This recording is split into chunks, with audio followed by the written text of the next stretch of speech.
Yeah, our game plan was definitely to pressure him and try to wear him out.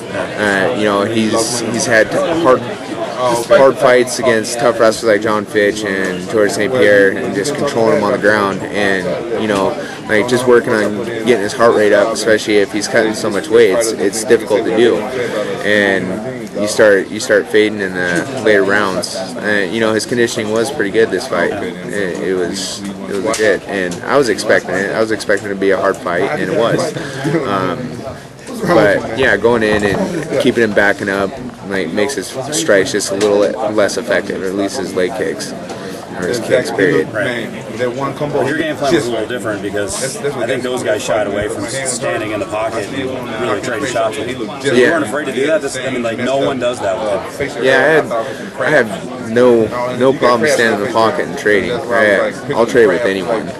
I mean, if it comes down to like battling like who has the toughest chin, you know, I mean, that's kind of fun to me. But I know it's not very smart because you don't want to take so much damage in your fights. But you know, I have no problems trading with anyone.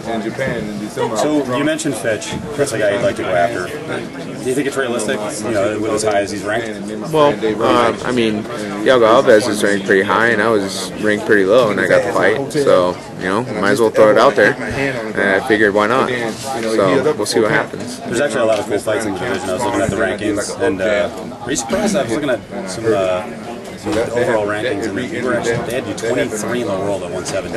And then I looked at the list, and I was like, you know what, 23 to like 6? They're all kind of in the same area. There's a lot of balance. Yeah, I mean, once you get up in like the top of the world, I mean, there's very fine line between like rankings, you know.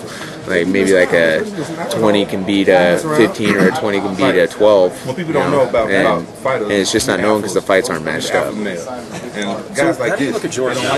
Because I think that maybe a year or two ago, a lot of guys in the division were like, well, you know, he's so well-rounded, no one can really beat him. You know, he's going to take you down. Is that changing now? Because he seems to be more of a points fighter rather than a killer instinct guy. You know, I mean, people forget. I mean, he's a champion for a reason, and he got there by like going through people, mowing through people. And you know, he can sit there and make people like have to fight his fight.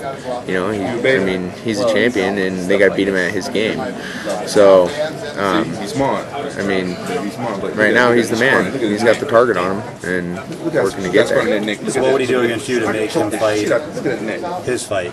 And what would you try to target? Do you think you have a weakness? Well, I mean, of course I need to crisp up, or get my stand-up more crisp.